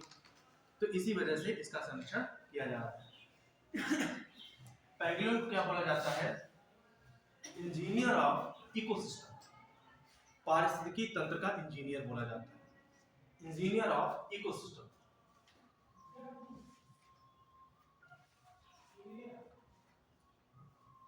इंजीनियर ऑफ इकोसिस्टम इसी वजह से बोला जाता है। क्यों बोला जाता है? क्योंकि पहली बात तो कीड़े की आबादी को नियंत्रित करता है। जो क्या होता है? इंसेक्ट होते हैं, इनकी आबादी को नियंत्रित करेगा। इनकी आबादी को नियंत्रित, क्योंकि कीड़े जो होते हैं बहुत तेजी से क्या होता है कि पेड़ पौधे, पत्तियों या एग्रीकल्चर को बहुत तेजी से खत्म करते हैं। क्योंकि इनकी संख्या क्या होती है? बल्क होती है तो बहुत तेजी से विनाश करते हैं। तो इससे क्या होगा? खाद्य संकट उत्पन्न हो जाएगा। जब कहीं किसी भी क्षेत्र का, अभी आपने 10 बीघे की खेती लगाए रखी हो, अब कीड़ा लग गया या कोई भी बाहरी कीड़ा आकर के उसमें बैठ गया, आप उसके बाद दवाई आपके पास है ही नहीं, तो आप फसल तो खत्म, वो क्षेत्र फसल खत्म, तो भाई किसकी समस्या आएगी? खाद्यान्न समस्या आ जाएगी। तो और दूसरा ये क्या करते हैं? कार्बनिक पदार्थ हमेशा मिट्टी में बनाए रखते हैं। कार्बनिक पदार्थ जितनी बना रहेगा मिट्टी में, मिट्टी उतनी ही क्या होगी? उपजाऊ होगी, उतनी फर्टिलाइजर होगी, उतना ही अच्छी खेती हो पाएगी, या उस क्षेत्र की मिट्टी उतनी अच्छी होगी जिससे और भी जो आपके फ्लोरा है उनका विकास होगा। फ्लोरा मतलब जितने वनस्पति का उतना अच्छा विकास होगा। उससे क्या होगा? एनवायरनमेंट का संतुलन बना रहेगा और मानव और एनवायरनमेंट के बीच में एक सामंजस्य की स्थिति लगातार बनी रहेगी। इसी वजह से इसे क्या बोला जाता है? Engineer of ecosystem. और ये कैसे प्राणी है? ये स्तनधारी मैमल्स है। तो विश्व, ये लिखिए पॉइंट, विश्व में अवैध शिकार होने वाला, विश्व में अवैध शिकार होने वाला या अवैध व्यापार होने वाला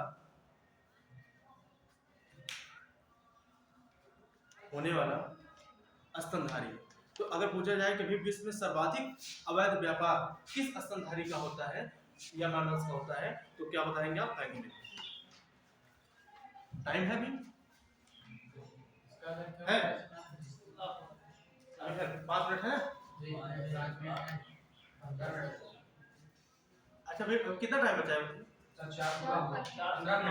15 मिनट है। चलिए देखिए, ट्रैफिक के द्वारा जो रिपोर्ट जारी की गई थी, तो ट्रैफिक एक संस्था है जो ऐसी रिपोर्ट जारी करता है। लेकिन वो ट्रैफिक क्या है? गैर सरकारी संगठन है, ट्रैफिक एनजीओ है। ट्रैफिक अब फुल फॉर्म रहने दो, पहले ये लिख लो, ये एनजीओ है, गैर सरकारी संगठन। इसकी स्थापना 1976 में 1976 में हुई है और इसका हेडक्वार्टर जो है वो क्या है? कैम्ब्रिज में, Cambridge UK, United kingdom. Traffic की स्थापना ये क्वेश्चन यही आता है कि ट्रैफिक की स्थापना कब हुई है, इसका हेडक्वार्टर कहाँ है। तो हेडक्वार्टर इसका कहाँ पे है? कैम्ब्रिज में है और स्थापना 1976 में, ठीक है। इसके बारे में भी आता है, क्या टाइम ही नहीं बचा है। ये बढ़ाया मेंशन और हो जाएगा। ठीक है, देखिए आगे। अभी हाल ही में 50 मिलियन डॉलर की हाल ही में 50 मिलियन डॉलर का जलवायु कोष की स्थापना की गई। मैंने थोड़ा मैंने पानी पी लिया, मुझे गला सूख गया है।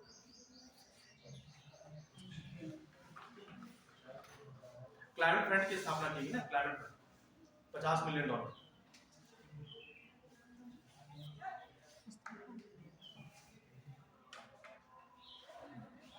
कहाँ पे? गुजरात में।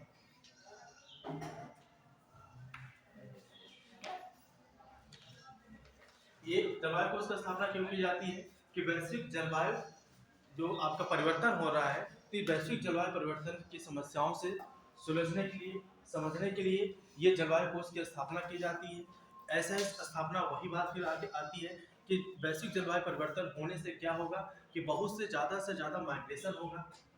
देखिए, जो जलवायु परिवर्तन टॉपिक कहाँ तक वो पढ़ा है, जो इतना समझा दे रहे हैं।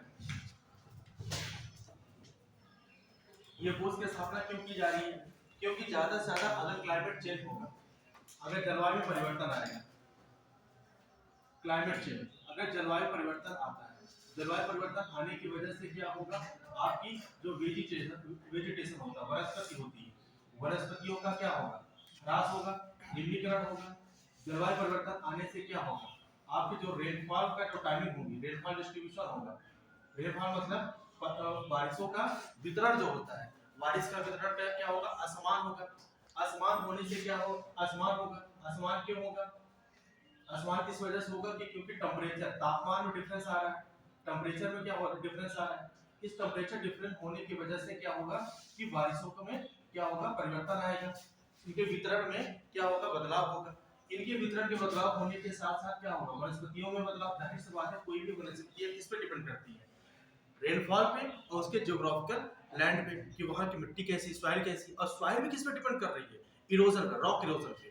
कैसा रॉक इरोजन? पर वहाँ पे पर्वतीय क्षेत्र को ऐसे कौन सा क्षेत्र पहले रहा है कि जिसकी वजह से उसका इरोजन होकर मिट्टियों का रूपांतरण लिया है।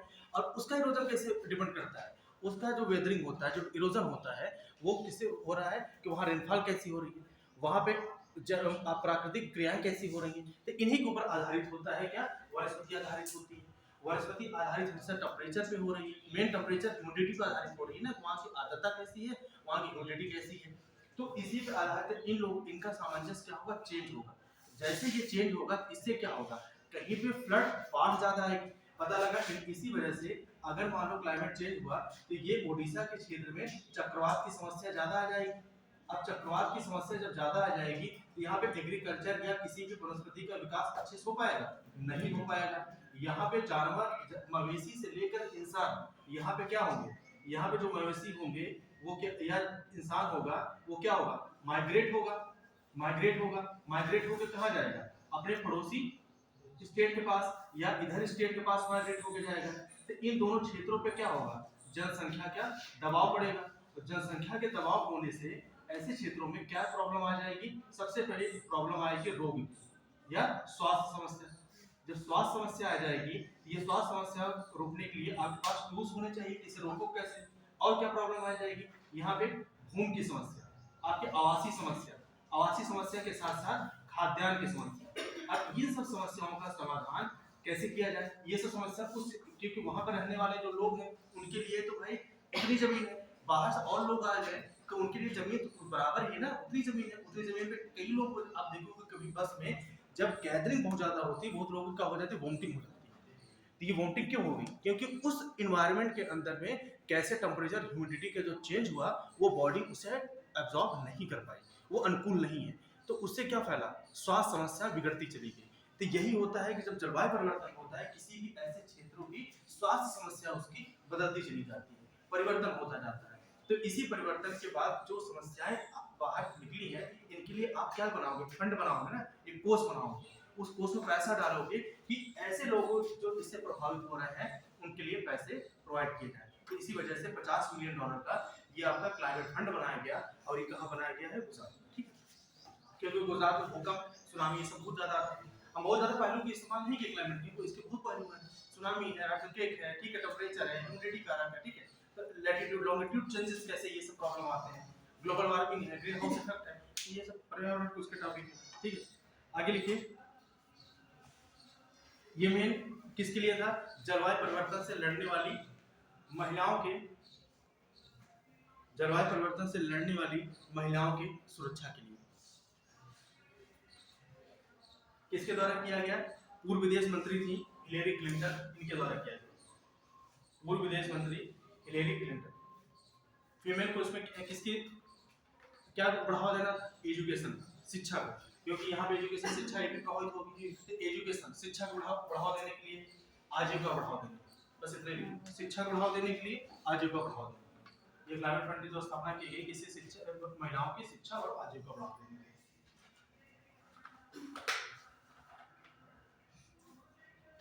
थक तो नहीं गए? थक गए? कितने लोग भैया थक गए? अच्छा, सुबह से आए ना? सर इसको रिपीट कर दीजिए। जलवायु परिवर्तन लास्ट में बोला है। एक पॉइंट अच्छा पढ़ा दे रहे, एक पॉइंट छोटा सा बढ़ा दीजिए सर, फिर से रिपीट कर दीजिए। जलवायु परिवर्तन से महिलाओं से लड़ने वाली महिलाओं के लिए था। नहीं, ये लिखिए कि ये जो जलवायु कोष है, तो जलवायु परिवर्तन की समस्याओं से लड़ने वाली महिलाओं के लिए, जलवायु परिवर्तन से समस्याओं से लड़ने वाली महिलाओं के लिए था। इनके लिए क्या, किसका विकास करना था? शिक्षा का और आजीविका का। शिक्षा का और आजीविका।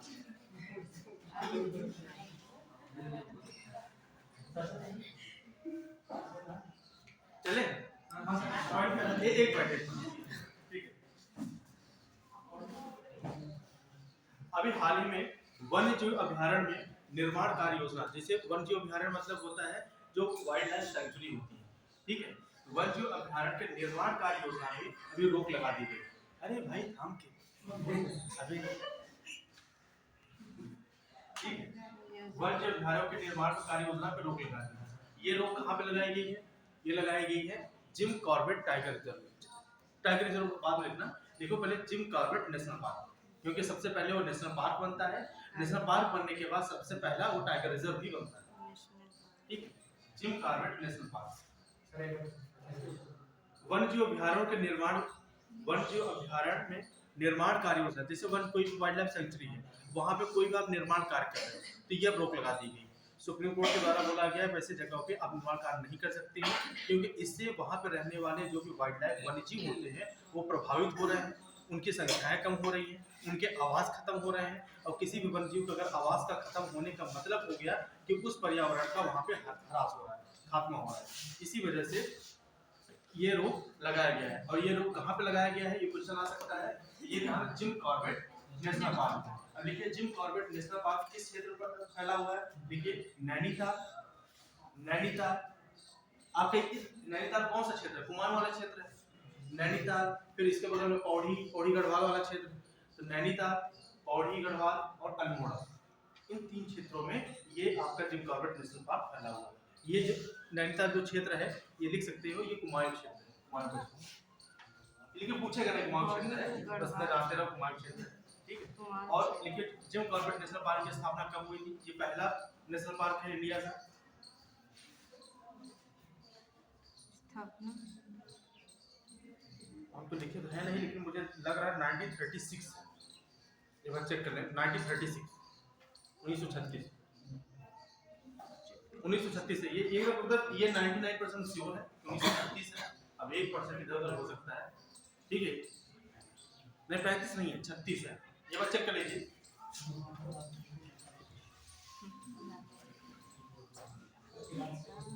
हम्म 36 है ना, ठीक है। और ये अब लिखो, आगे पॉइंट लिख लो। सुप्रीम कोर्ट के द्वारा ये किस क्षेत्र में लगाया गया है? जिम कॉर्बेट नेशनल पार्क लगाया गया। और इसके बफर जोन, बफर क्षेत्र, बफर जोन में कौन सा बफर जोन है? सोन नदी वन्यजीव अभ्यारण्य। सोन नदी, क्योंकि अगर क्वेश्चन ये भी आ सकता है ना कि इसका बफर जोन कौन सा है, तो सोन नदी वन्यजीव अभ्यारण्य क्षेत्र। जिम कॉर्बेट नेशनल पार्क का ये बफर जोन है, ठीक है। ये सोन नदी वन्यजीव अभ्यारण्य क्षेत्र से बोलते हैं, सोन नदी वन्यजीव अभ्यारण्य क्षेत्र, ठीक है। तो ये बोला गया है ना सुप्रीम कोर्ट के द्वारा कि आप कोई भी national park, wild life sanctuary और टाइगर रिजर्व ऐसे क्षेत्रों पे आप इसके बफर जोन पे इसके बफर जोन पे आप यहाँ पे कोई भी निर्माण कार्य नहीं कर सकते, क्योंकि यहाँ पे रहने वाले जो एनिमल्स होते हैं जो उन्हें वो इससे प्रभावित होते हैं। ठीक है, बस समझ में बहुत बचा रह गया। तो इम्पोर्टेंट सेंड तो कर दें, लेकिन फिर समझोगे कैसे? तब तो तुम्हें किताब में मिल जाएगा। यही होता है ना, जैसे आप पॉइंट वाइज तो लाइनर तो है, लेकिन इसे आप समझोगे कैसे? जैसे मान लो कोई वर्ड आ गया तो उस वर्ड को आप समझो। इसी वजह से तो हम इसे पढ़ाते हैं कि समझाते जाते हैं।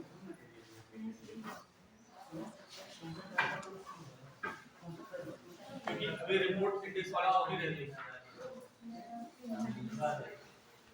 बता देना।